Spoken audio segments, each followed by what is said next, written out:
Inside this Steelworkers Union Hall in Weirton, West Virginia, Mark Gliptis has been running the show for more than 3 decades. He says the gigantic steel plant is why the city exists. It's been the lifeline of this valley. In the 1960s, 14,000 people worked here. But in April, the final tin mill was idled, erasing the few remaining jobs. People around here expected the government to do something. Gliptis says it's a reason this area has changed politically in such a drastic way.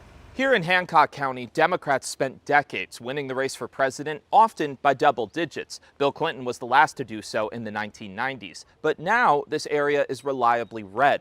Donald Trump won here in 2016 and 2020 with 70% of the vote. It's a neat place. And at the local museum, Paul Zuro showed us a newspaper article from the late 90s reporting that photos of Clinton campaigning in Weirton were taken down in the community center because people felt he didn't keep his promise to protect the local steel industry. There was a lot of hard feelings for the area here for folks who believed politicians who are coming in here telling us that things are going to change, and they never did, unfortunately. Zuros is the county administrator and comes from 3 generations of steelworkers. He says the area turned reliably red as jobs disappeared, many to overseas, and folks felt forgotten. You know, people have a strong memory here. Other states with large concentrations of white working-class voters also have shifted from blue to red. But the change is especially pronounced in West Virginia. Trump won it twice with nearly 70% of the vote, among his highest margins nationally.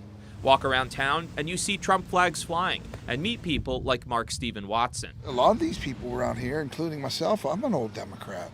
The Democratic Party used to be, the Democrat Party was for the working man. A new battery plant is being built on the grounds of the old steel mill, thanks in part to incentives from one of President Joe Biden's signature accomplishments, the Inflation Reduction Act.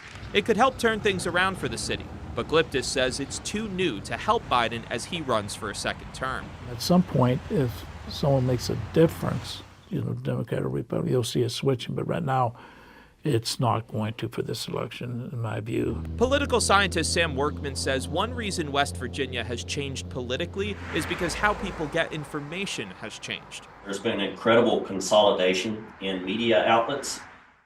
And the result of that has been that sort of national narratives about politics, they pierce more deeply into local communities in the state than they used to. Zuro says the community can be persuaded by anyone who can help Weirton get back on its feet. We're happy for anything, to be honest with you. Whether it came from a Democrat or Republican, I don't think it would make a difference. Perhaps, but this is Trump country now. Residents say the way he speaks resonates with them.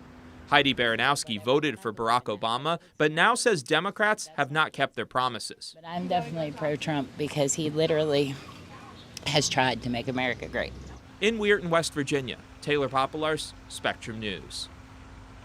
Thank you for watching our YouTube channel. Let Spectrum News be your resource for balanced, in-depth political coverage, and click the subscribe button right here. You can also download our app or watch us on TV to learn more about the candidates, where they stand on the issues, and more. We'll see you then.